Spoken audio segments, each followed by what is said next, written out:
इस बीच एक और बड़ी खबर आ रही है। इजरायल हमास जंग से जुड़ी हुई 6 बड़े आतंकवादी हमास के वो ढेर करने में इजरायल को कामयाबी मिली है।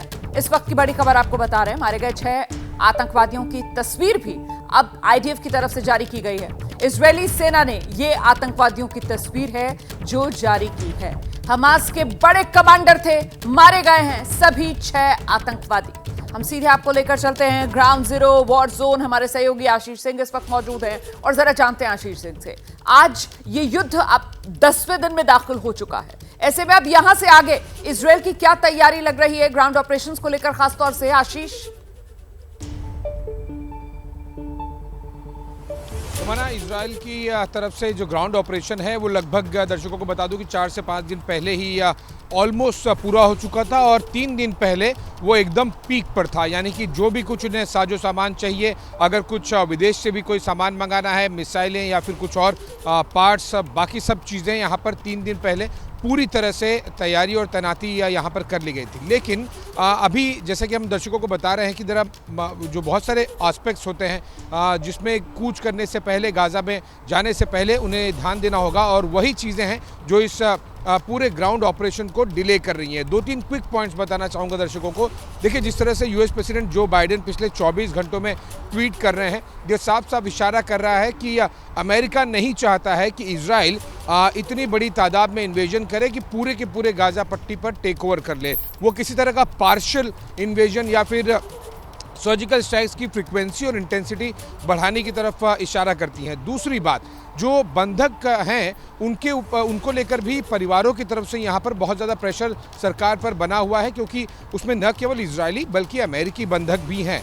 20 से ज़्यादा तो व्हाइट हाउस ने खुद ने कंफर्म कर दिया। उसके अलावा जर्मनी और बाकी देशों के भी कुछ बंधक है, जिसमें टोटल नंबर 125 से 150 तक है। और इसीलिए जो कोशिश की जा रही है इजरायली डिफेंस फोर्सेस द्वारा कि बंधकों को अगर किसी तरह से एटलीस्ट लार्ज नंबर बंधकों को अगर छुड़ा भी लिया जाए, तब उसके आगे की कार्रवाई करना उनके लिए आसान होगा। यही वजह है, एक तो डिप्लोमेटिक और पॉलिटिकल इंटरनेशनल लेवल पर जो एक प्रेशर आ रहा है इजराइल पर, दूसरा बंदूकों वाली सिचुएशन, और तीसरा कि आगे जब ये कूच करेंगे तो हमास भी पूरी तरह से तैयार और तैनात बैठा है। ये सब कुछ जो हम दर्शकों को दिखा रहे हैं ये हमास भी देख रहा है, जाहिर सी बात है। और इसीलिए हमास, चाहे वो एंटी टैंक मिसाइल्स हो, एंटी टैंक माइंस हो या फिर बाकी ऑर्डिनरी माइंस हो, ये सब कुछ के साथ में वो भी तैयार होगा, जिसकी तस्वीरें भी हमने दर्शकों को इस बुलेटिन की शुरुआत में बताई कि 7 अक्टूबर को किस तरह से वहाँ पर भी तैयारी और तैनाती काफ़ी थी।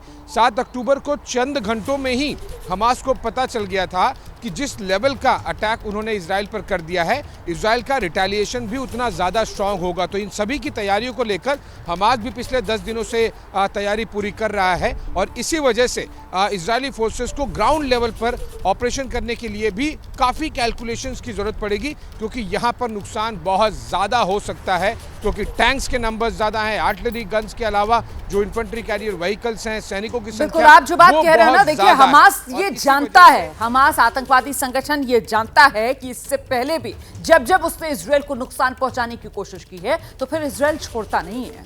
अगर हमास की तरफ से एक इजरायली नागरिक मारा जाता है तो फिर आंकड़ा ये बताता है कि उसके बदले में इजरायल की तरफ से 20 जो आतंकवादी हैं उनका सफाया किया जाता है।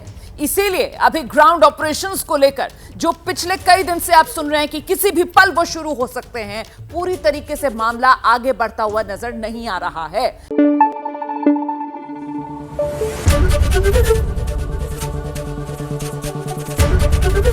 एबीपी न्यूज आपको रखे आगे।